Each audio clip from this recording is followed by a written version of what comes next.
Dr. Ali. Ai.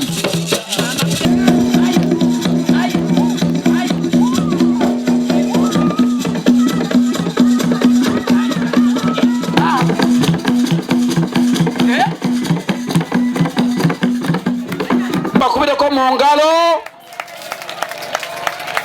Dr. Ali gena kuli jazz box otekeyo oluyimba. Senior. Bagenda kubayingire kuvali. Bagenda ku red carpet. Kubanga abaze bagenda buterevu batunda. Mukadde waffe oluvannyuma lw'ennyimba tujja kufuna oluyimba olw'eggwanga.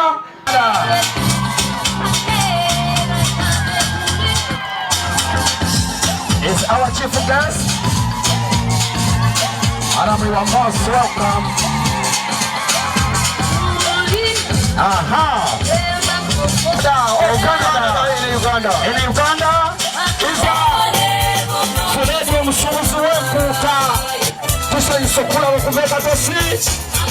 We are welcoming the ambassador. Kale bakansala It's a photo moment. His Excellency. Between His Excellency the Ambassador of Canada and Dr. Stephen Mfuwa. Plus, it's a photo moment. Yes. Now they are escorting Canada. Canada. Erabe muuliranga kansi egenze Canada temwewuunya. Tubitandikidde mu kulayira. Gamba akulinaanye nti naye kubeebaza. Abalonzi tusonga ensonga timumufuwa muli wapigobake.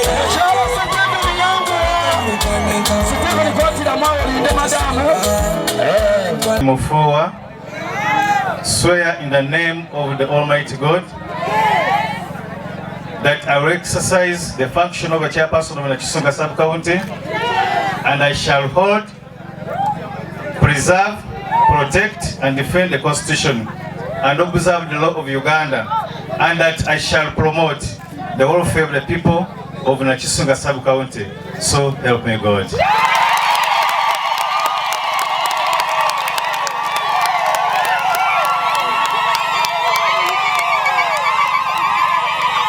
I, Stephen Mfuwa, swear in the name of the Almighty God that I shall be faithful and bear true allegiance to the Republic of Uganda, and that I will preserve, protect and defend the Constitution of.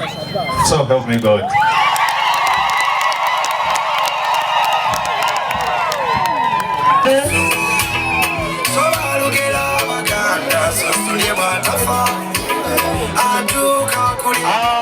Okubanga okuba ekirayiro kaawo.